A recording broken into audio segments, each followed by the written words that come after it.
ಬೃಂದಾವನದ ವಾಸಿಗಳೇ, ನಾನಿವತ್ತು ಗೋಮಾತೆ ಹಿತಕ್ಕಾಗಿ ಒಂದು ನಿರ್ಧಾರ ಮಾಡಿದ್ದೀನಿ. ಮತ್ತೆ ಆ ನಿರ್ಧಾರ ಏನಂದ್ರೆ, ಇವತ್ತು ಈಗ್ಲಿಂದಾನೇ ನಾವು ಗೋರಾಣಿ ಆಯ್ಕೆ ಮಾಡೋ ಕಾರ್ಯನ ನಿಲ್ಲಿಸ್ತಿದೀವಿ.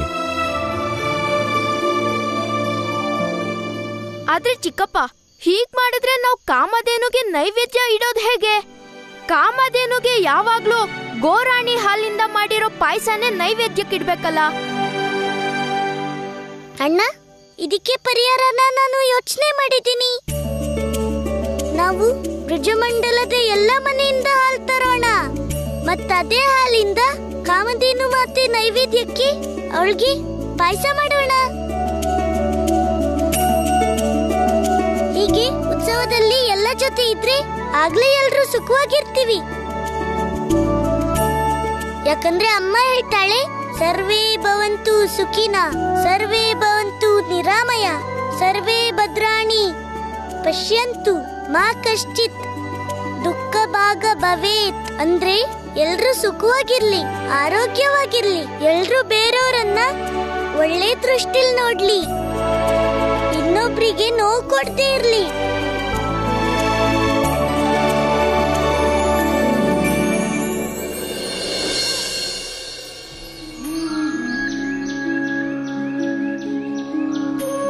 ಹೇ ಗೋವಿಂದ, ನನಗೆ ಈ ವಿಷಯ ತಿಳಿದಿದೆ. ಈ ಜಗತ್ನಲ್ಲಿ ಏನೇನೆಲ್ಲ ನಡೆಯುತ್ತೋ ಅದೆಲ್ಲ ನಿನ್ನಿಚ್ಛೆಯಿಂದಲೇ ಆಗುತ್ತೆ. ನೀನ್ ಘಟನೆಗಳನ್ನ ಎಷ್ಟು ಚೆನ್ನಾಗಿ ಪೋಣಿಸ್ತೀಯ ಅಂದ್ರೆ ಕೊನೆಗೇನೇ ಆಗಿದ್ರು ಅದು ನಿನ್ನ ಹತ್ರ ಬಂದೇ ಪೂರ್ಣ ಆಗುತ್ತೆ. ಇದರರ್ಥ ಇಷ್ಟೇ, ನನ್ನ ಬದುಕಲ್ಲಿ ಏನಾಯ್ತೋ ಅದು ನಿನ್ ಕಾರಣದಿಂದಲ್ಲ.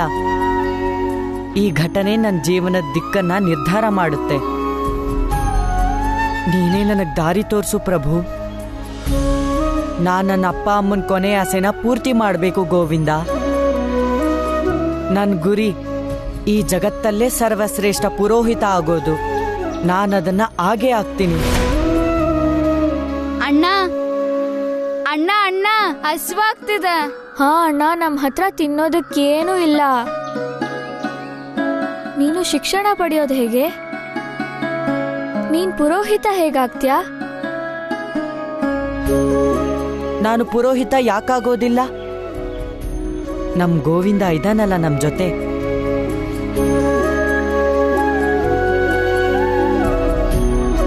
ಇನ್ ನನ್ ಗೋವಿಂದಾನೇ ನನಗ್ ದಾರಿ ತೋರಿಸ್ತಾನೆ.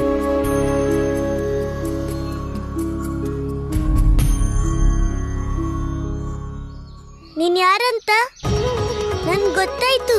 ನನ್ ಪಾರ್ಶಲ, ನನ್ ಗೆಳೆಯ, ನಿನ್ ನೋವು ಏನಂತ ನನ್ಗೆ ತಿಳಿತು.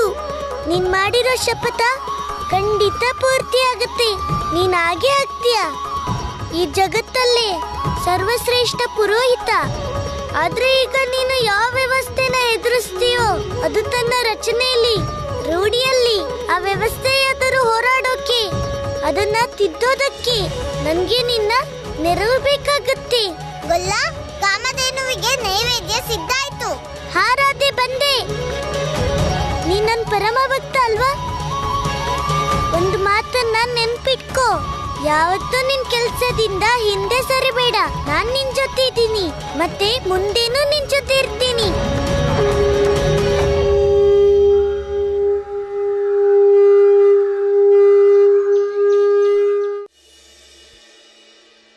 ಕಾಮಧೇನು ತಾಯಿ ಪ್ರಸಾದ ಅಂತೂ ತುಂಬಾ ರುಚಿ ಇರ್ಬೋದು, ಅಮೃತದ ಹಾಗೆ. ತಗೊಳ್ಳಿ ತಗೊಳ್ಳಿ, ಎಲ್ಲ ಪ್ರಸಾದ ತಿನ್ನಿ. ತಗೊಳ್ಳಿ ತಾಮ ಚಿಕ್ಕಪ್ಪ.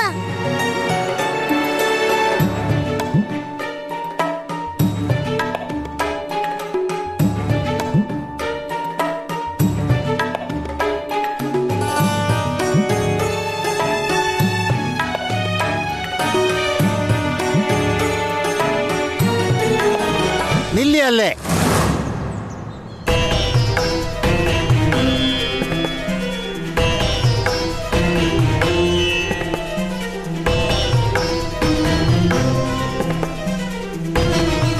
ಈ ಆಶ್ರಮದಲ್ಲಿ ಅಪವಿತ್ರ ಮನುಷ್ಯರ ಪ್ರವೇಶ ನಿಷೇಧ.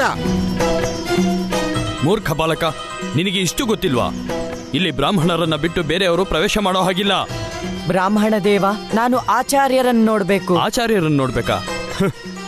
ಸ್ವಲ್ಪ ದಿನಕ್ಕೆ ಮುಂಚೆ ಇಲ್ಲಿ ನಿನ್ ತಂದೆ ತಾಯಿಗೆ ಅವಮಾನ ಆಗಿತ್ತು. ನಿಮ್ಮನ್ನೆಲ್ಲ ಈ ಜಾಗದಿಂದ ಒದ್ದು ಹೊರಗಡೆ ಕಳಿಸಿದ್ದಾರೆ. ನಿಮ್ ಜಾಗದಲ್ಲಿ ಏನಾದ್ರೂ ಒಬ್ಬ ನಿಜವಾದ ಬ್ರಾಹ್ಮಣ ಇದ್ದಿದ್ರೆ ಈಗ್ಲೇ ಹೋಗಿ ನೀರಲ್ಲಿ ಬಿದ್ದು ಸಾಯ್ತಿದ್ದ. ಆದ್ರೆ ನೀನ್ ಮಾತ್ರ ಮತ್ತೆ ಇಲ್ಲಿ ಬಂದಿದ್ಯಾ. ನಿನ್ಗೆ ಸ್ವಲ್ಪ ಆದ್ರೂ ಸ್ವಾಭಿಮಾನ ಇದ್ರೆ ಹೋಗು ಇಲ್ಲಿಂದ. ಬ್ರಾಹ್ಮಣ ದೇವ, ನನಗೆ ಆಚಾರ್ಯರ ಹತ್ರ ತುಂಬಾ ಮುಖ್ಯವಾದ ಕೆಲಸ ಇದೆ.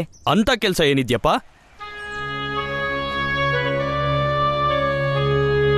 ಇದ್ ನನ್ನ ತಂದೆ ತಾಯಿ ಬರ್ದಿರೋ ಅಂತಿಮ ಸಂದೇಶ. ಇದನ್ನ ಆಚಾರ್ಯರಿಗೆ ಕೊಡ್ಬೇಕು. ನಿಲ್ಲು, ಕೆಳಗಿಡು ಅದನ್ನ.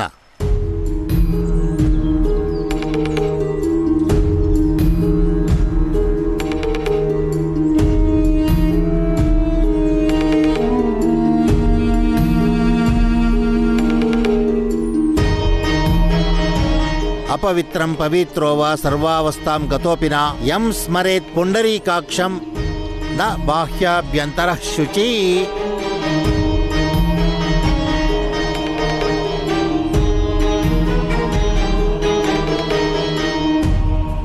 ಸರಿ, ಇಲ್ಲೇ ನಿಂತ್ಕೋ. ಒಂದ್ ಹೆಜ್ಜೆ ಕೂಡ ಮುಂದೆ ಬರಬೇಡಿ. ಆ ದಿನ ನಿಮ್ ಕಾರಣದಿಂದ ಇಡೀ ಆಶ್ರಮನ ಶುದ್ಧ ಮಾಡ್ಬೇಕಾಯ್ತು. ಬ್ರಾಹ್ಮಣ ದೇವ, ನೀವು ಹೇಳ್ದಾಗೆ ಆಗ್ಲಿ. ನೀವು ನಮಗೆ ಒಳಗ್ ಬರಬೇಡಿ ಅಂತ ಹೇಳಿದ್ಮೇಲೆ ನಾವು ಬರೋದಿಲ್ಲ. ನೋಡಿ, ನಾವು 2 ಹೆಜ್ಜೆ ಹಿಂದೆ ನಿಂತಿರ್ತೀವಿ.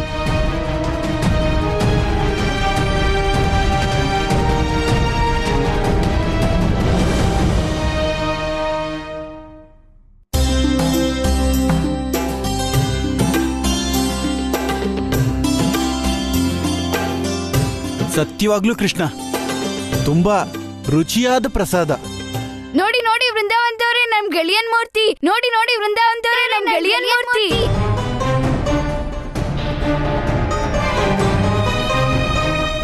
ಎಷ್ಟು ಸುಂದರವಾಗಿದೆ ನನ್ ಗೆಳೆಯನ್ ಮೂರ್ತಿ. ಇವರೆಲ್ಲ ಯಾವ ಮೂರ್ತಿ ವಿಷಯ ಮಾತಾಡ್ತಿದ್ದಾರೆ? ಇವ್ರಿಗೇನಾದ್ರು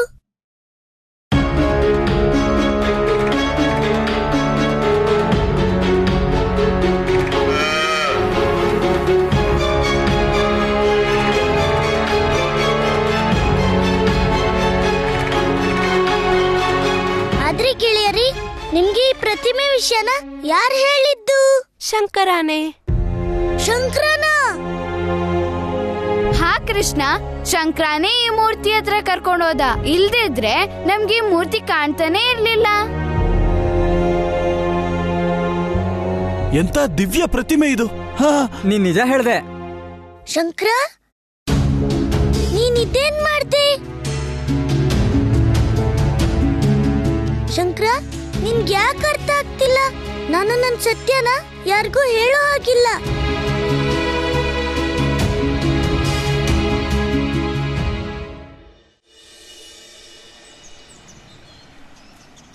ಬಾಲಕ, ನಿನ್ನ ಈ ಉದ್ದಟತನದಿಂದಾನೇ ನಿನ್ನ ತಂದೆ ತಾಯಿ ಜಲಸಮಾಧಿಯಾದ್ರು.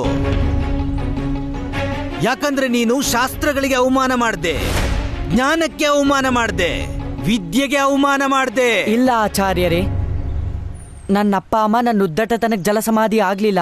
ನನಗ್ ಶಿಕ್ಷಣ ಸಿಗ್ಲಿ ಅಂತ ಜಲಸಮಾಧಿ ಆದ್ರು. ಅವ್ರ ಮಗನಿಗೆ ಉಪನಯನ ಸಂಸ್ಕಾರ ಆಗ್ಲಿ ಅಂತ ಅವರು ಜಲಸಮಾಧಿ ಆದ್ರು. ಅವ್ರ ಮಗ ಬ್ರಾಹ್ಮಣರ ಜೊತೆಲಿ ಕೂತ್ಕೊಳ್ಳೋ ಹಾಗಾಗ್ಬೇಕು, ಅದಕ್ಕೆ ಜಲಸಮಾಧಿ ಆದ್ರು. ಆಚಾರ್ಯರೇ, ಇಂಥ ತಂದೆ ತಾಯಿ ಮಗ ಆಗಿದ್ದು ನನಗ್ ಗರ್ವದ ವಿಷಯ. ಮಕ್ಕಳಿಗಾಗಿ ತಮ್ಮ ಜೀವನೇ ತ್ಯಾಗ ಮಾಡೋರ್ಗಿಂತ ದೊಡ್ಡ ತ್ಯಾಗಿ ಇನ್ಯಾರಿಲ್ಲ. ಅವತ್ ನನ್ನ ಉಪನಯನ ಸಂಸ್ಕಾರ ಆಗಿದ್ದಿದ್ರೆ ಇವತ್ತು ನನ್ನ ಅಪ್ಪ ಅಮ್ಮ ಜೀವಂತ ಇರ್ತಿದ್ರು. ನೀನ್ ಏನ್ ಹೇಳಕ್ ಹೊರಟಿದ್ಯಾ ಸುಧಾಮ? ಆಚಾರ್ಯರೇ, ನಾನಿಲ್ಲಿಗೆ ನನ್ನ ತಂದೆ ತಾಯಿ ಕೊನೆ ಆಸೆನ ಪೂರ್ತಿ ಮಾಡೋಕ್ ಬಂದಿದ್ದೀನಿ. ಬಾಲಕ ಸುಧಾಮ, ನಿನ್ ತಂದೆ ತಾಯಿ ಸಾವಿಂದ ನನ್ಗೂ ಬೇಸರ ಆಗಿದೆ. ನನ್ ಪೂರ್ತಿ ಸಹಾನುಭೂತಿ ಇದೆ ನಿನ್ಗೆ. ನಾನು ಬಯಸ್ತೀನಿ ನೀನು ಶಿಕ್ಷಣ ಪಡ್ಕೊಳ್ಳಿ, ಪುರೋಹಿತ ಆಗ್ಲಿ ಅಂತ. ಆದ್ರೆ ನೀನು ಅರ್ಧ ಬ್ರಾಹ್ಮಣ ಅಷ್ಟೇ. ಯಾಕಂದ್ರೆ ನಿನ್ ತಾಯಿ ಬ್ರಾಹ್ಮಣಳಲ್ಲ.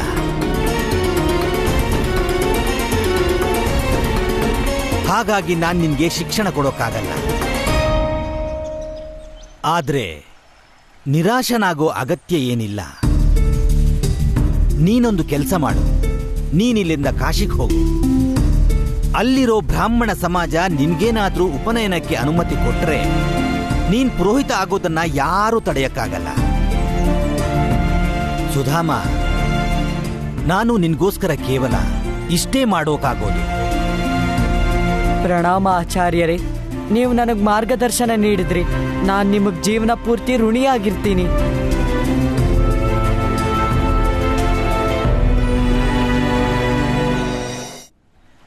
ಸುಧಾಮ,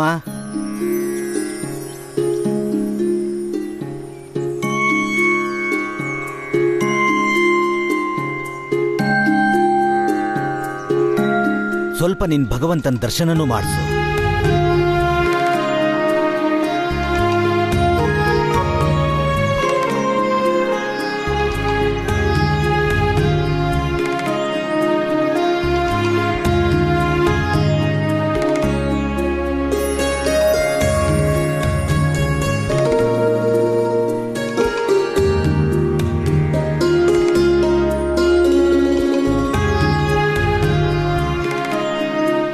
ಸುಧಾಮ, ಯಾಕೆ ಹೀಗಾಗ್ತಿದೆ ಗೊತ್ತಿಲ್ಲ.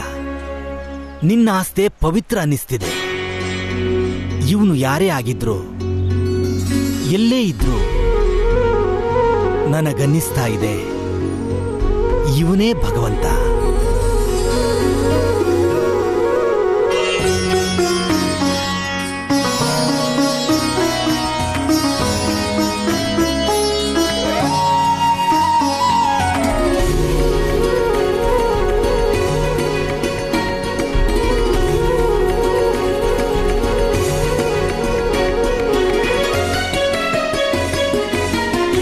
ಕೃಷ್ಣನ ಈ ಮೂರ್ತಿ ಆ ದೇವರ ಮೂರ್ತಿ ತರಾನೇ ಇದೆ. ಕೃಷ್ಣ, ಈ ಪ್ರತಿಮೆನ ನೀನೇ ಮಾಡಿದ್ಯಾ? ಇಲ್ಲ ದಾಮ ಚಿಕ್ಕಪ್ಪ, ನನ್ಗೆ ಈ ಪ್ರತಿಮೆ ವಿಷಯದ ಬಗ್ಗೆ ಏನೂ ಗೊತ್ತಿಲ್ಲ. ಅಂದ್ರೆ ಈ ಮೂರ್ತಿ ತಾನಾಗಿ ಎದ್ದು ಬಂದಿರೋ ಹಾಗಿದೆ. ನಾವು ಮೊದ್ಲಿಂದನೇ ಹೇಳ್ತಿದ್ವಿ, ಕೃಷ್ಣನೇ ನಮ್ಮ ರಕ್ಷಕ, ಕೃಷ್ಣನೇ ನಮ್ಮ ಭಗವಂತ. ಇವತ್ ನಿಶ್ಚಯ ಆಯ್ತು. ಬನ್ನಿ ಬನ್ನಿ ಬನ್ನಿ, ಎಲ್ಲ ನಮ್ಮ ಭಗವಂತನ ದರ್ಶನ ಮಾಡಿ. ಬನ್ನಿ ಬನ್ನಿ, ನಮ್ಮ ಭಗವಂತನಿಗೆ ಜಾಗ ಮಾಡ್ಕೊಡಿ. ಬನ್ನಿ. ಯಶೋಧ ಕಂದನಿಗೆ ಜಯವಾಗಲಿ, ನಂದಕಂದನಿಗೆ ಜಯವಾಗಲಿ, ಯಶೋಧ ಕಂದನಿಗೆ ಜಯವಾಗಲಿ, ನಂದಕಂದನಿಗೆ ಜಯವಾಗಲಿ, ಯಶೋಧ ಕಂದನಿಗೆ ಜಯವಾಗಲಿ, ಭಗವಂತನ ಪ್ರತಿಮೆ ಅಲ್ಲ, ಯಶೋಧ ಕಂದನಿಗೆ ಜಯವಾಗಲಿ, ಅರ್ಥ ಮಾಡ್ಕೊಳ್ಳಿ ದಾಮ ಚಿಕ್ಕಪ್ಪ, ಅರ್ಥ ಮಾಡ್ಕೊಳ್ಳಿ. ಯಶೋಧ ಕಂದನಿಗೆ ಜಯವಾಗಲಿ, ಯಶೋಧ ಕಂದನಿಗೆ ಜಯವಾಗಲಿ, ಯಶೋಧ ಕಂದನಿಗೆ ಜಯವಾಗಲಿ. ಕೃಷ್ಣ, ಇದೇ ಬೇಕಾಗಿತ್ತಲ್ವಾ ನಿನ್ಗೆ? ಎಲ್ರೂ ನಿನ್ನ ದೇವ್ರು ಅಂದ್ಕೊಳ್ಳೋದು, ನೀನ್ ಪೂಜೆ ಮಾಡ್ಲಿ ಅಂತ. ನೋಡು, ನಿನ್ ಬೈಕೆಗಳೆಲ್ಲ ಈಡೇರ್ತಲ್ವಾ? ಆಗ್ಬಿಟ್ಟಿಯಲ್ಲ ನೀನು ದೇವ್ರು. ಅಣ್ಣ, ಅದ್ಯಾಕ್ ನಾನ್ ಭಗವಂತ ಆಗೋ ಆಸೆ ಬಯಸ್ತೀನಿ. ಮತ್ತಿದೆಲ್ಲ ಏನು? ಈ ಜನ ಸುಮ್ನೆ ನಿನ್ಗೆ ಜೈಕಾರ ಹಾಕ್ತಿದಾರಾ? ಅಣ್ಣ, ನೀನ್ ಅರ್ಥನೇ ಮಾಡ್ಕೊಳ್ತಿಲ್ಲ. ಹೌದಾ? ಸರಿ ಹೇಳು, ನನ್ಗೆ ಅರ್ಥ ಆಗದೆ ಇರೋದನ್ನ ನೀನೇ ಅರ್ಥ ಮಾಡಿಸು. ಅದೇ ನಾನು ಭಗವಂತ ಅಲ್ಲ ಅಂತ. ಅದು ನನಗೂ ಗೊತ್ತಿದೆ ಕೃಷ್ಣ, ಆದ್ರೆ ಇದ್ದಕ್ಕಿದ್ದ ಹಾಗೆ ನಿನ್ ಮೂರ್ತಿ ಎದ್ದು ಬಂದಿದ್ಯಲ್ಲ, ಯಾಕೆ? ಇದ್ರಿಂದ ಏನ್ ತೋರ್ಸೋಕ್ ಹೊರಟಿದ್ಯಾ ನೀನು? ಅಣ್ಣ, ನೀನಂತೂ ನಾನ್ ಹೇಳಿದ್ನಲ್ಲ, ನಾನೇನು ಮಾಡಿಲ್ಲ ಅಂತ. ಹಾಗಾದ್ರೆ ಸರಿ ಕೃಷ್ಣ, ಇನ್ನು ನಾನು ಏನು ಮಾಡಲ್ಲ. ನೀನು ಇವ್ರ ದೇವ್ರಲ್ವಾ? ಈಗ ನೀನೇ ಇವ್ರನ್ನ ಕಾಪಾಡ್ಬೇಕು. ಯಾವ ಅಪಾಯನೇ ಬರ್ಲಿ, ರಾಕ್ಷಸನೇ ಬರ್ಲಿ, ಇವತ್ತಿನಿಂದ ನಾನ್ ನನ್ ಗದೆನ ಎತ್ತೋಕ್ಕೂ ಹೋಗಲ್ಲ. ಅಣ್ಣ, ನನ್ ಮಾತ್ ಕೇಳಣ್ಣ. ಅಣ್ಣ, ನಾರಾಯಣ ನಾರಾಯಣ, ಇದು ಹೇಗೆ ತಾನೇ ಸಾಧ್ಯ ಮಾತೆ? ನನ್ನ ಪ್ರಭುವೇ ಸುಧಾಮನಿಗೆ ಈ ವರದಾನ ನೀಡಿದ್ದರು, ಅವರ ಪ್ರತಿಮೆಯನ್ನು ಅವನೇ ಸ್ಥಾಪಿಸಬೇಕೆಂದು. ಆದರೆ ಈ ಬೃಂದಾವನವಾಸಿಗಳು ಅವರ ಪ್ರತಿಮೆಯನ್ನು ಹೇಗೆ ಸ್ಥಾಪಿಸಲು ಸಾಧ್ಯ? ದೇವರ್ಷಿ, ಇದು ಸುಧಾಮನೇ ನಿರ್ಮಿಸಿದ ಪ್ರತಿಮೆ. ನಿಮಗೂ ತಿಳಿದಿದೆ, ಈ ಜಗತ್ತಿನಲ್ಲಿ ನಡೆಯುವ ಯಾವುದೇ ಘಟನೆಯ ಪ್ರಭಾವ ಇಡೀ ಬ್ರಹ್ಮಾಂಡದ ಮೇಲಾಗುತ್ತದೆ. ಇದು ಸುಧಾಮನ ಭಕ್ತಿಯದೇ ಪ್ರಭಾವ. ವೃಂದಾವನ ವಾಸಿಗಳಲ್ಲೂ ಕೃಷ್ಣನ ಪ್ರತಿಮೆಯ ಕಡೆಗೆ ಭಕ್ತಿಭಾವ ಉತ್ಪನ್ನವಾಗಿದೆ. ಮಾತೆ, ಇದೆಲ್ಲ ಸಮಯಕ್ಕೂ ಮೊದಲೇ ನಡೆಯುತ್ತಿಲ್ಲವೇ? ಒಮ್ಮೆ ಕೃಷ್ಣ ಭಗವಂತನ ರೂಪದಲ್ಲಿ ಈಗಲೇ ಸ್ಥಾಪಿತನಾದರೆ ಅವನೆಲ್ಲ ಲೀಲೆಗಳು ಸಮಾಪ್ತವಾಗುತ್ತವೆ. ಈಗಿನ್ನು ಅವನ ಬಾಲಲೀಲೆಗಳೇ ನಡೆಯುತ್ತಿವೆಯಲ್ಲ ಮಾತೆ. ಆ ನಂತರ ಪ್ರೇಮದ ರೂಪದ ಲೀಲೆ, ಯೋಧನ ರೂಪದ ಲೀಲೆ, ಕುಟಿಲ ನೀತಿಜ್ಞನ ರೂಪದ ಲೀಲೆ ಇವೆಲ್ಲ ಉಳಿದಿವೆಯಲ್ಲ ಮಾತೆ. ಆ ಲೀಲೆಗಳು ಹೇಗೆ ನಡೆಯಲಿವೆ ಮಾತೆ? ದೇವರ್ಷಿ, ನಿಮ್ಮ ಮಾತು ಸತ್ಯ. ಆದರೆ ಭಕ್ತರ ಭಕ್ತಿಯನ್ನು ತಡೆಯಲು ಸಾಧ್ಯವಿಲ್ಲ. ಭಕ್ತರ ಭಕ್ತಿಯಲ್ಲಿ ಭಗವಂತನೂ ಬಂಧಿಯಾಗುತ್ತಾನೆ. ಮತ್ತು ನಿಮ್ಮ ಪ್ರಶ್ನೆಗಳ ಉತ್ತರವನ್ನು ಪ್ರಭುವಿನ ಭಕ್ತರೇ ನೀಡಬೇಕು ದೇವರ್ಷಿ. ಸತ್ಯವಚನ ಮಾತೆ, ಸತ್ಯವಚನ. ನಾರಾಯಣ ನಾರಾಯಣ.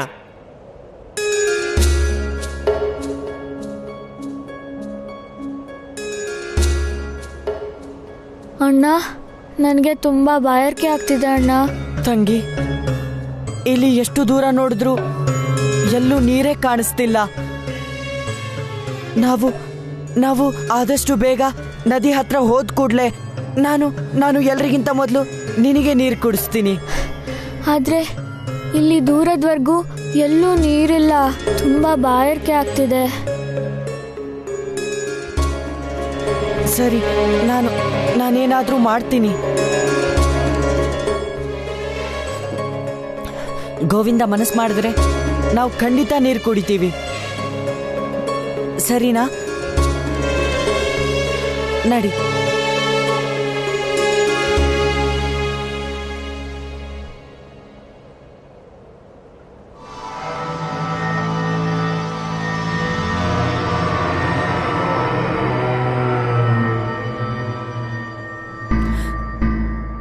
ನೀರು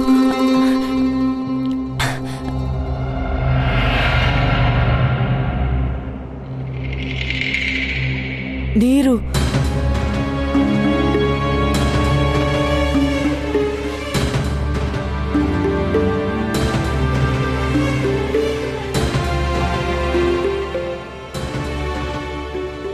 ಅಣ್ಣ, ಏನಾಯ್ತು? ನೀನ್ ಗೋವಿಂದ ಬಯಸಲ್ವಾ ನಮಗ್ ನೀರ್ ಸಿಗೋದನ್ನ?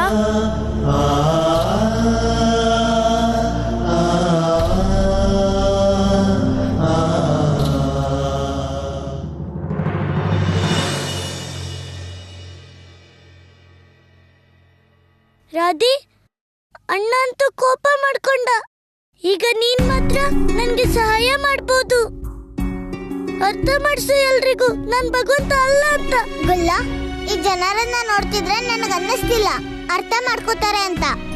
ಆದ್ರೂ ನಾನು ನೀನ್ ಹೇಳ್ತಿದ್ಯಾ ಅಂತ ಒಂದ್ಸಲ ಪ್ರಯತ್ನ ಮಾಡ್ತೀನಿ.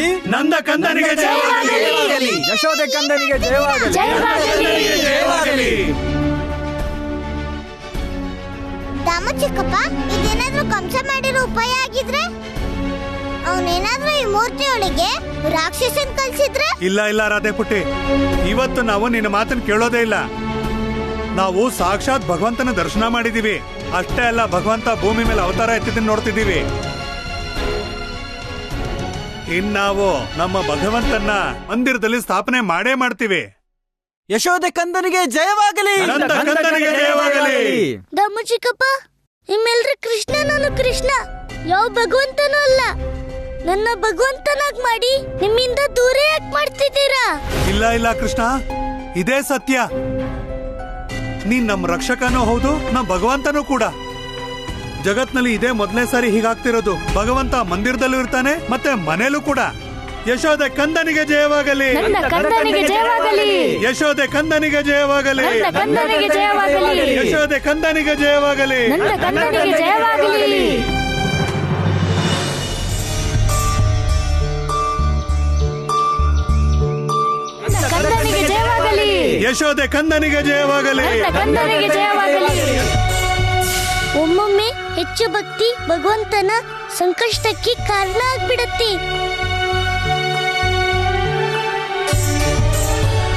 ಶಂಕರ, ನಿನ್ಗೆ ನನ್ನ ಪ್ರತಿಮೆ ವಿಷಯದ ಬಗ್ಗೆ ಜನರಿಗೆ ಹೇಳೋ ಅವಶ್ಯಕತೆ ಏನಿತ್ತು?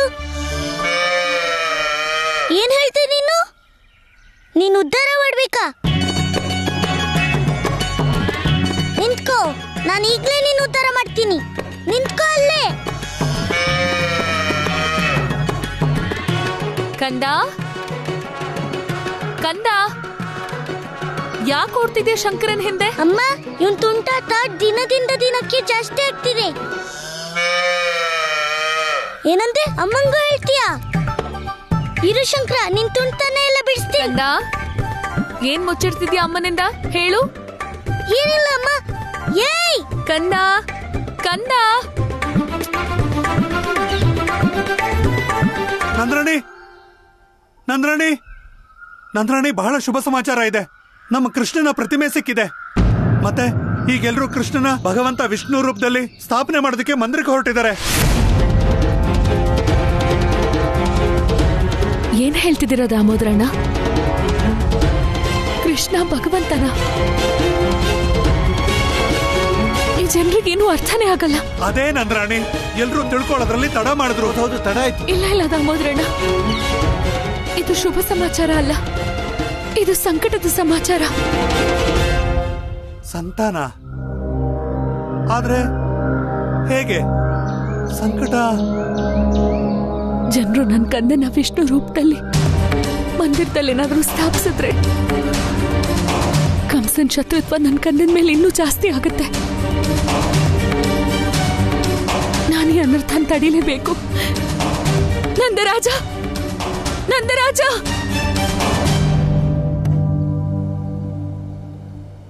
ಸುಮ್ನಿರು. ಗೋವಿಂದ ಹಾಗ್ಯಾಕ್ ಬಯಸ್ತಾನೆ? ಅವನು ಎಲ್ರಿಗೂ ಸಹಾಯ ಮಾಡ್ತಾನೆ. ಮತ್ತೆ ನಮಗ್ ಸಹಾಯ ಯಾಕೆ ಮಾಡ್ತಿಲ್ಲ? ಇಲ್ಲಮ್ಮ, ಒಂದು ವೇಳೆ ಅಗತ್ಯ ಬಿದ್ರೆ ನನ್ ಗೋವಿಂದ ಬಂದು ಖಂಡಿತ ನಮಗ್ ಸಹಾಯ ಮಾಡ್ತಾನೆ. ನಡಿಯಮ್ಮ ಸುಧಾ.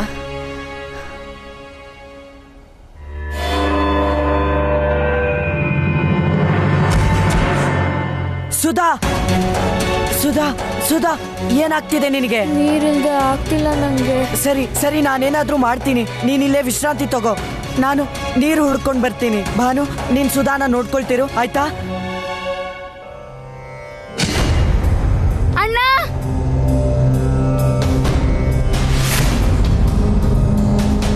ಸುಧಾ, ಏಳು ಸುಧಾ, ಏಳು. ಏನಾಯ್ತು ನಿಂಗೆ? ಏಳು ಸುಧಾ.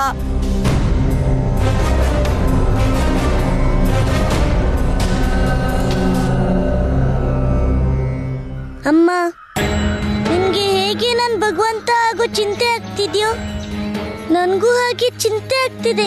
ಯಾಕಂದ್ರೆ ನಾನ್ ಭಗವಂತ ಆಗ್ಬೇಕಾಗಿಲ್ಲ ಅಮ್ಮ, ಕೇವಲ ನಿನ್ ಕಂದ ಕೃಷ್ಣ ಆಗಿರೋದಕ್ಕೆ ಬಯಸ್ತೀನಿ. ಭಗವಂತ ಕೃಷ್ಣನಿಗೆ ಜೈ. ಪರಮಾವತಾರಿ ಶ್ರೀ ಕೃಷ್ಣನಿಗೆ ಜೈ.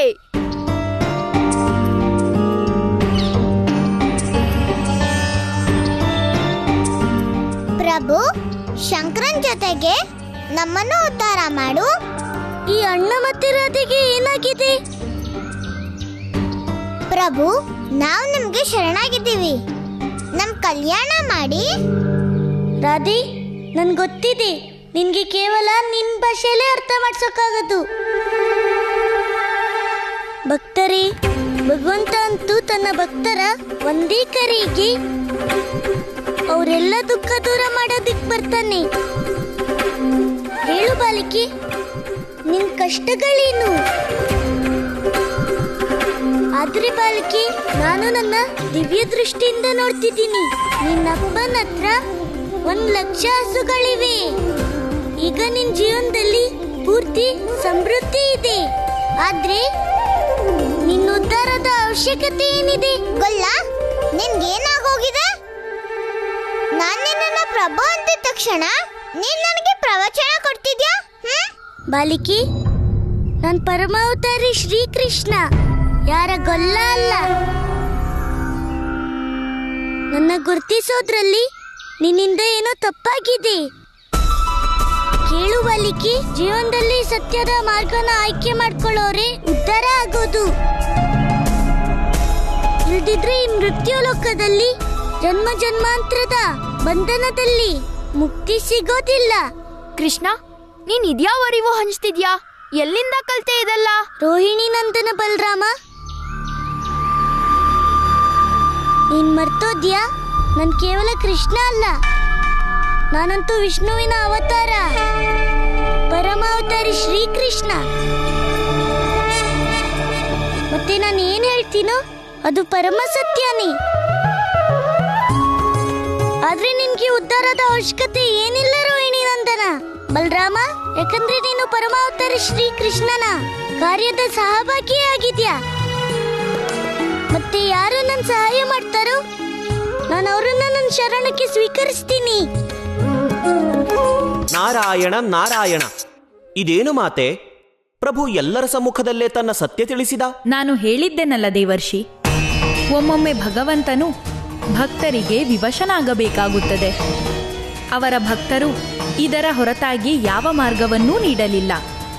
ಆ ಕಾರಣದಿಂದ ಕೃಷ್ಣನು ಎಲ್ಲರ ಎದುರು ತನ್ನ ಸತ್ಯವನ್ನು ಸ್ವೀಕರಿಸಬೇಕಾಯಿತು. ನಿನ್ಗೆ ಅರ್ಥ ಆಯ್ತಾ ರೋಹಿಣಿ ನಂದನ? ಅಣ್ಣ, ನಂಗನ್ನಿಸ್ತಿದೆ ಗೊಲ್ಲಂಗೇನೋ ಆಗೋಗಿದೆ. ಇಲ್ದಿದ್ರೆ ನನ್ ಕೃಷ್ಣ ನಿನ್ನ ಹೆಸರಿಂದ ಹೇಗ್ ಕರೆಯೋಕ್ ಸಾಧ್ಯ? ಬಾಲಿಕೆ ದೇವರು ನಾಮ, ಆಯಸ್ಸು, ಜಾತಿ, ಧರ್ಮ ಮತ್ತೆ ಸಂಬಂಧಗಳನ್ನು ಮೀರಿರುತ್ತಾನೆ. ನನ್ಗೆ ಈಗ ನಿಮ್ ಜೊತೆ ಯಾವ ಸಂಬಂಧನೂ ಇಲ್ಲ. ಗೊಲ್ಲ, ನೀನ್ ನಿಜವಾಗ್ಲೂ ದೇವ್ರೇ ಆಗಿದ್ರು ಆಗ್ಲೂ ನಾನು ಈ ಮಾತನ್ನ ನಂಬೋದಿಲ್ಲ. ನನ್ಗೂ ಮತ್ತೆ ನಿಮ್ಗೂನು ಯಾವ ಸಂಬಂಧನೂ ಇಲ್ಲ. ತಿಳಿತವಲ್ಲ? ಬಾಲಿಕೆ, ನೀನು ಒಪ್ಪದೇ ಇದ್ರು ಆದ್ರೆ ಸತ್ಯ ಅಂತೂ ಇದೆ. ನನ್ನ ಸಂಬಂಧಗಳನ್ನು ಮೀರಿದವನು ಕೃಷ್ಣ. ನೀನ್ ಹೇಗೋ ಇಷ್ಟೆಲ್ಲ ಹೇಳಿದ್ಮೇಲೆ ಇದನ್ನು ಹೇಳ್ಬಿಡು, ನೀನ್ ನನ್ಗೆ ತಮ್ಮ ಅಲ್ಲ ಮತ್ತೆ ನಾನ್ ನಿನ್ಗೆ ಅಣ್ಣ ಅಲ್ಲ ಅಂತ. ರೋಹಿಣಿ ನಂತನ, ನಾನು ಯಾರಿಗೂ ಓಜನಲ್ಲ ಅಥವಾ ಅಗ್ರಜ, ಯಾರ ಬಂಧುವೂ ಅಲ್ಲ, ಸಂಬಂಧಿಯೂ ಅಲ್ಲ. ನಾನು ಕೇವಲ ಭಕ್ತಿಯಿಂದ ದೊರೆಯುತ್ತೇನೆ. ಯಾರು ನನ್ನ ಭಕ್ತಿ, ಪ್ರೇಮ ಮತ್ತೆ ಶ್ರದ್ಧೆಯಿಂದ ಕರೀತಾರೋ ನಾನು ಅವ್ರಿಗೆ ಸುಲಭವಾಗಿ ಸಿಕ್ಬಿಡ್ತೀನಿ. ರಾಧೆ, ಇವ್ನ್ ನಮ್ಗೇನು ಅಲ್ಲ ಅಂದ್ಮೇಲೆ ನಾವ್ ಇಲ್ಲೇನ್ ಮಾಡ್ತಿದೀವಿ? ಬಾ ಇಲ್ಲಿಂದ ಹೋಗೋಣ. ಮೊದ್ಲು ನಾವು ತಿಳ್ಕೊಳ್ಳೋಣ ಈ ಗೊಲ್ಲನ್ ಬುದ್ಧಿ ಎಷ್ಟು ಕೆಟ್ಟಿದೆ ಅಂತ. ಸರಿ, ನೀನೆಲ್ಲ ಕಾರ್ಯಕ್ಕೂ ಯಾವ್ದಾದ್ರು ಒಂದು ಉದ್ದೇಶ ಇದ್ದೇ ಇರುತ್ತೆ. ಅದ್ರಿಂದ ಏನಾದ್ರೂ ನಿಯತಿ ಇದ್ದೇ ಇರುತ್ತೆ. ಇದೇ ಅಲ್ವಾ ಗೊಲ್ಲ? ಸತ್ಯ ಹೇಳ್ದೆ ಬಾಲಿಕೆ. ನಾನು ಯಾವಾಗ ಏನೇ ಹೇಳಿದ್ರು ಅದ್ರ ಹಿಂದೆ ಯಾವ್ದಾದ್ರೂ ಕಾರಣ ಇದ್ದೇ ಇರತ್ತೆ. ಎಷ್ಟು ಅಂದ್ರಿ, ನಾನು ನಿಮ್ಮಿಬ್ರ ಹತ್ರ ಮಾತಾಡ್ತಿದ್ದೀನಿ, ಅದ್ರ ಹಿಂದೆ ಕೂಡ ಒಂದು ಉದ್ದೇಶ ಇದೆ. ಅಣ್ಣ, ಗೊಲ್ಲಂಗೆ ಮತ್ತೆ ಭ್ರಮಣೆ ಆಗಿದೆ. ಏನೇನೋ ಮಾತಾಡ್ತಿದ್ದ ನೀನು.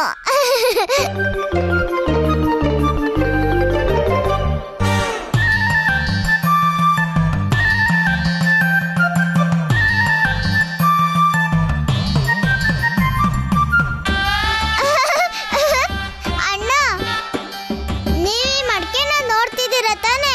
ಈ ಗೊಲ್ಲ ಈ ರೀತಿ ಹೇಳ್ಬೋದೇನೋ, ಈ ಮಡ್ಕೆಗೂ ಏನೋ ಉದ್ದೇಶ ಇದೆ. ಏನ್ ಗೊಲ್ಲ? ಹಾ ಬಾಲಿಕೆ, ಒಮ್ಮೆ ನಾನು ಈ ಮಡ್ಕೆಯಲ್ಲಿರೋ ನೀರನ್ನು ಭೂಮಿ ಮೇಲೆ ಹಾಕಿದರೆ ಅದರ ಹಿಂದೆ ಕೂಡ ಒಂದು ಉದ್ದೇಶ ಇದ್ದೇ ಇರತ್ತೆ. ಏಳು ಸುಧಾ. ಹೇ ಗೋವಿಂದ, ಇಲ್ಲಿ ಎಷ್ಟು ದೂರ ನೋಡಿದ್ರು ಒಂದು ಹನಿನೂ ನೀರಿಲ್ಲ. ನಾನು ಹೇಗೆ ನೀರು ತರಲಿ? ನಾನು ಎಲ್ಲಿಂದ ನೀರು ತರಲಿ? ನೀನೇ ನನ್ನ ಗೆಳೆಯ, ನೀನೇ ನನ್ನ ಸಹಾಯಕ. ನನ್ನ ತಂಗಿನ ಕಾಪಾಡು ಗೋವಿಂದ, ನಮಗ್ ಸಹಾಯ ಮಾಡು ಪ್ರಭು. ನನ್ನ ತಂಗಿ ಜೀವದ ರಕ್ಷಣೆ ಮಾಡು.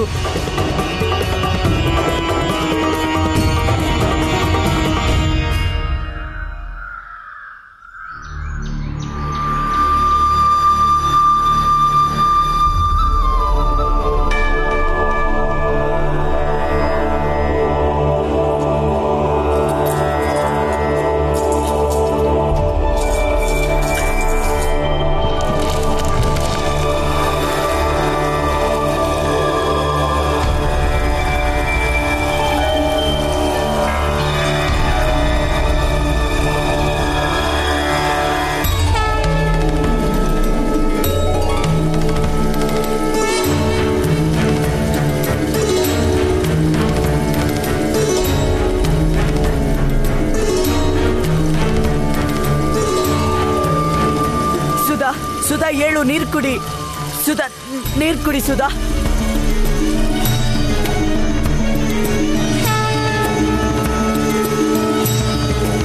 ಇದು ಭಕ್ತಿ ಜಲ. ಗೋವಿಂದ ನಮ್ಮ ಮೇಲೆ ಕೃಪೆ ತೋರಿಸಿದ್ದಾನೆ.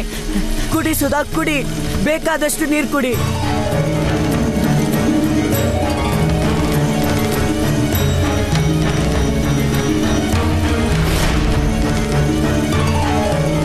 ಸುಧಾ ಏಳು, ಸುಧಾ. ಸುಧಾ ಏಳು, ಏಳು ಸುಧಾ. ಸುಧಾ ಏಳು.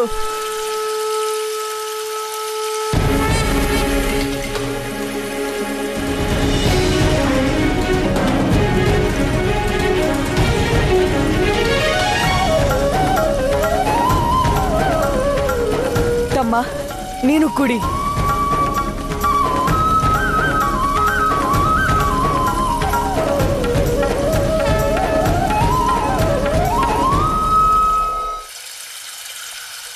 ಅಲ್ಲಗೊಲ್ಲ, ಈ ನೀರಂತೂ ವ್ಯರ್ಥ ಆಗ್ತಿದೆ.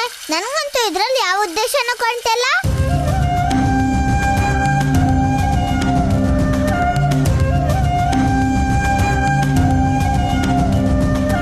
ಬಾಲಿಕೆ, ಇದು ಅವಶ್ಯ ಏನಿಲ್ಲ. ನಾನೇನ್ ನೋಡ್ತಿದ್ದೀನೋ ಅದನ್ನ ನೀನ್ ನೋಡ್ಬೇಕಾಗಿಲ್ಲ.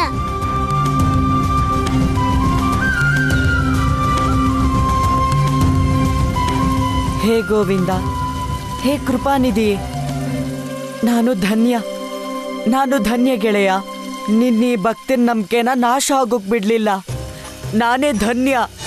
ಭಗವಂತ ಕೃಷ್ಣ, ನಾವು ನಿನ್ ಲೀಲೆನ ನೋಡಿದ್ವಿ. ನೀನು ನನ್ನ ತಮ್ಮ ಕೃಷ್ಣನೂ ಅಲ್ಲ, ರಾಧೆ ಗೊಲ್ಲನೂ ಅಲ್ಲ ಅನ್ನೋದು ನಮ್ಮಿಬ್ರಿಗೂ ಗೊತ್ತಾಯ್ತು.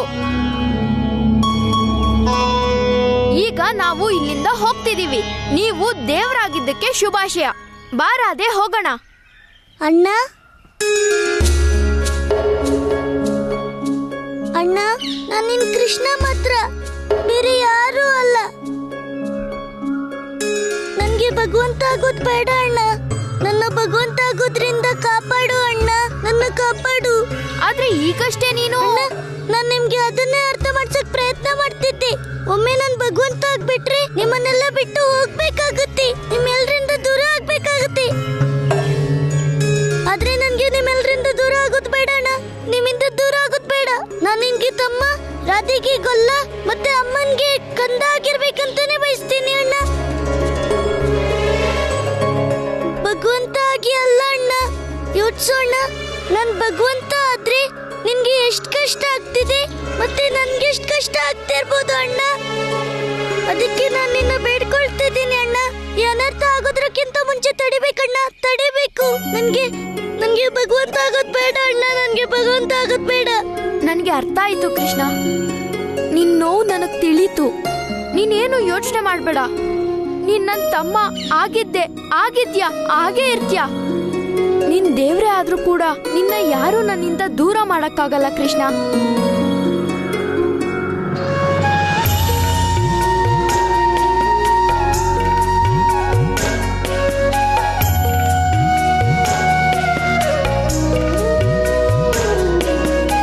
ಈಗೆಲ್ಲ ಏನೇನ್ ಹೇಳ್ಬೇಕು ಎಲ್ಲ ಹೇಳಿ ಭಗವಂತ ಆಗ್ಬಿಟ್ಟ.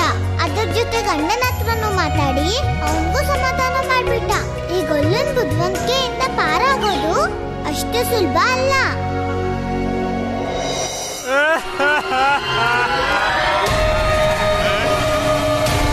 ಹೇ ಭಗವಂತ ಕಂಸ,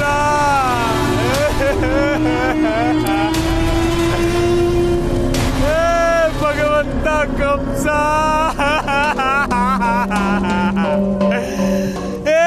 ಏನಾಯ್ತು ಭದ್ರಾಕ್ಷ? ಏಕೆ ಹೀಗೆ ಅಳುತ್ತಿರುವೆ? ಎಲ್ಲವೂ ಸಮಾಪ್ತವಾದಂತೆ. ಅಳುವುದನ್ನು ನಿಲ್ಲಿಸು.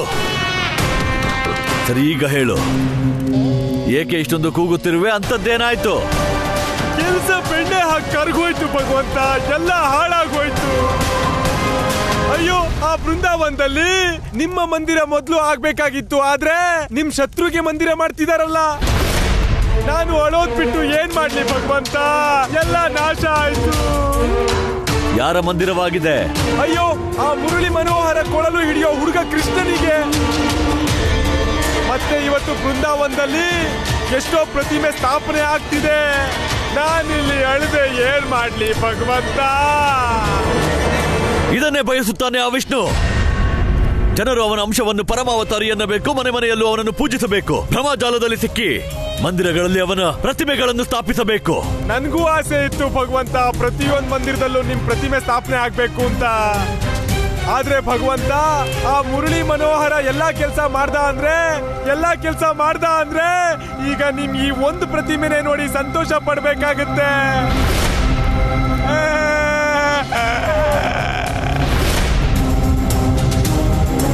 ಅಯ್ಯೋ ಭಗವಂತ, ಈ ಪ್ರೇತನ ಕೊಲ್ಲೋದ್ರಿಂದ ಏನೂ ಆಗಲ್ಲ. ತಡೆಯೋದಾದ್ರೆ ಆ ಬೃಂದಾವನದ ಜನರನ್ನ ತಡೀರಿ. ನಾನಂತೂ ನನ್ನ ಪ್ರಾಣನ ಹತ್ತು ಹೀಗೆ ತ್ಯಾಗ ಮಾಡ್ತೀನಿ. ನನ್ನ ಪರಿಸ್ಥಿತಿ ಇಲ್ಲೇ ಬೆಣ್ಣೆ ಆಗೋಗ್ಲಿ. ಮಿತ್ರ,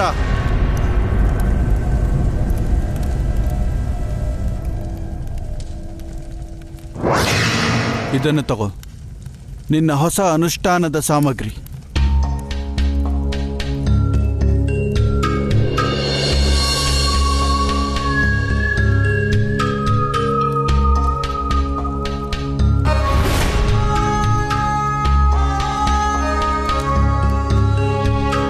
ಭಗವಂತ, ಇದೇನು?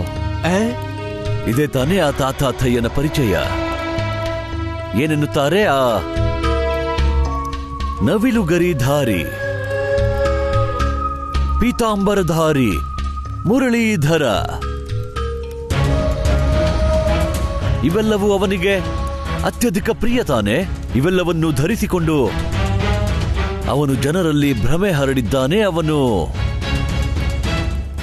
ಆ ಚಕ್ರಧಾರಿಯ ಪರಮಾವತಾರಿ ಎಂದು. ಒಂದು ವೇಳೆ ನಾನು ಅವನಿಂದ ಅವನ ಪರಿಚಯವನ್ನೇ ಕಸಿದರೆ ಆಗ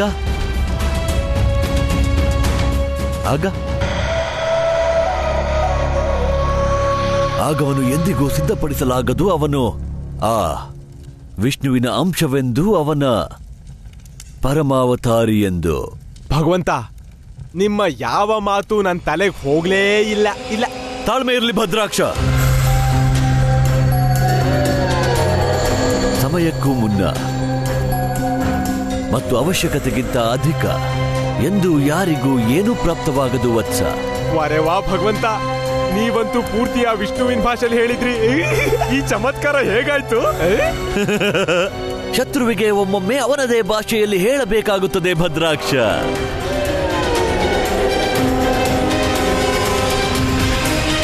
ಶತ್ರು ಯಾವ ಮೋಸ ಮತ್ತು ಬಲದಿಂದಲೂ ಪರಾಜಿತನಾಗದಿದ್ದರೆ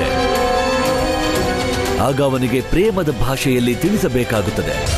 ಎಷ್ಟು ಬಾರಿ ಹೇಳಿದ್ದೇನೆ ನಿನಗೆ, ಇದೇ ತಾನೇ ಕುಟಿಲ ನೀತಿ.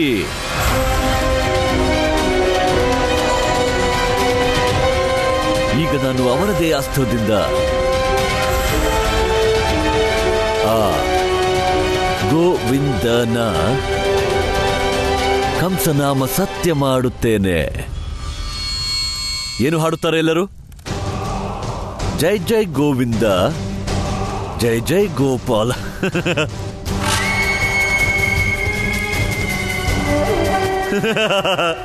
ಜೈ ಜೈ ಗೋವಿಂದ, ಜೈ ಜೈ ಗೋಪಾಲ, ಭಕ್ತರನ್ನೆಲ್ಲ ಕಾಪಾಡೋಗೊಲ್ಲ.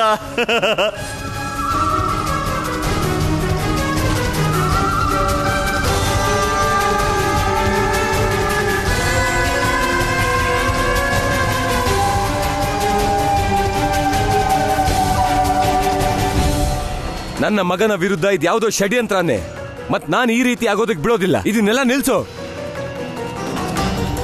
ನಂದರಾಜ, ನನಗ್ ತುಂಬಾ ಚೆನ್ನಾಗಿ ಗೊತ್ತಿದೆ ಇವರನ್ನೆಲ್ಲ ಹೇಗೆ ಎಚ್ಚರಿಸಬೇಕು ಅಂತ.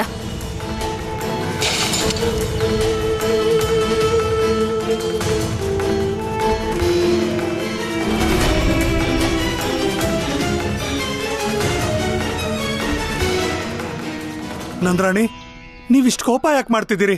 ನಾವು ಕೇವಲ ನಮ್ಮ ಭಗವಂತನ ಪೂಜೆ ಮಾಡ್ತಿದ್ದೀವಿ. ನಿಲ್ಸಿ ಅನರ್ಥಾನ. ನಿಮ್ಗೆಲ್ಲ ಬುದ್ಧಿ ಭ್ರಮಣೆ ಆಗಿದ್ಯಾ? ಯಾಕೆ ಈ ರೀತಿ ನನ್ನ ಕಂದನ್ ಪೂಜೆ ಮಾಡ್ತಿದ್ದೀರಾ? ಇವನು ಕೃಷ್ಣ ಅಲ್ಲ, ನಾವೆಲ್ಲ ನಮ್ಮ ಪ್ರಭುವಿನ ಪೂಜೆ ಮಾಡ್ತಿದ್ದೀವಿ. ನಮ್ಮ ರಕ್ಷಕ, ನಮ್ಮ ಭಗವಂತ. ನನ್ ಕಂದ 4-6 ಬಾರಿ ನಿಮ್ ಜೀವ ಕಾಪಾಡಿದ್ದಕ್ಕೆ ನೀವೆಲ್ಲ ಅವನನ್ನೇ ಭಗವಂತ ಮಾಡಿ ಅವ್ನ್ ಪೂಜೆ ಮಾಡ್ತಿದ್ದೀರಾ? ಚಿಕ್ಕಪ್ಪ, ಎಷ್ಟೊಂದ್ ಸಾರಿ ಅಣ್ಣನೂ ನಿಮ್ಮನ್ನೆಲ್ಲ ಕಾಪಾಡಿದಾನೆ, ನಿಮ್ಮನ್ನ ರಾಕ್ಷಸರಿಂದ ಕಾಪಾಡಿದಾನೆ. ನಿಮ್ಗೆ ಯಾರನ್ನಾದ್ರೂ ದೇವ್ರು ಮಾಡ್ಲೇಬೇಕಂದ್ರೆ ನಮ್ಮ ಅಣ್ಣನೂ ದೇವ್ರು ಆಗ್ಬೋದಲ್ವಾ? ಆದ್ರೆ ಯಾರನ್ನಾದ್ರೂ ಭಗವಂತ ಮಾಡೋ ಅಗತ್ಯ ಏನಿದೆ? ನಾನ್ ಹೇಳ್ತಿರೋದು ನಾವೆಲ್ಲರೂ ಮನುಷ್ಯರೇ ಆಗಿ ಪರಸ್ಪರ ರಕ್ಷಣೆ ಮಾಡೋಕ್ಕಾಗಲ್ವಾ? ಒಬ್ಬ ಮನುಷ್ಯ ಇನ್ನೊಬ್ಬ ಮನುಷ್ಯನ್ ಜೀವ ಕಾಪಾಡೋದಿಲ್ವಾ? ಖಂಡಿತ ಕಾಪಾಡ್ತಾರೆ, ಆದ್ರೆ ಮನುಷ್ಯನ ಪ್ರತಿಮೆ ಭೂಮಿ ಮೇಲೆ ಅವತರಿಸೋದಿಲ್ಲ.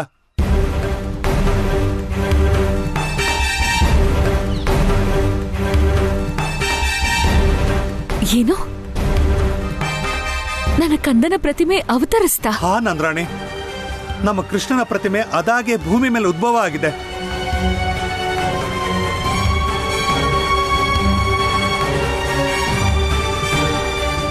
ಯಾರು ಮನುಷ್ಯರೇ ಅವನ್ ಪ್ರತಿಮೆ ಮಾಡಿರ್ಬೇಕು. ಇದ್ರರ್ಥ ಇದಲ್ಲ. ಅಷ್ಟಕ್ಕೆ ನೀವ್ ನನ್ ಕಂದನ ಭಗವಂತ ಮಾಡುದು. ನಾನೀ ಅನರ್ಥ ಆಗೋಗ್ಬಿಡೋದಿಲ್ಲ. ನಂದ್ರಾಣಿ, ನೀವು ನಮ್ಮ ಭಗವಂತನ ಪೂಜೆಗೆ ಅಡ್ಡಿ ಮಾಡೋ ಹಾಗಿಲ್ಲ. ಪೂಜೆ ಖಂಡಿತ ಆಗತ್ತೆ. ದಾಮೋದರಣ್ಣ, ಈ ಪೂಜೆ ಯಾವತ್ತಿಗೂ ಆಗೋಕ್ ಸಾಧ್ಯ ಇಲ್ಲ. ಮತ್ತೀ ಪ್ರತಿಮೆ ಇದನ್ನ ನಾನೀಗ್ಲೇ ಇಲ್ಲಿಂದ ತಗೊಂಡು ಹೋಗ್ತೀನಿ.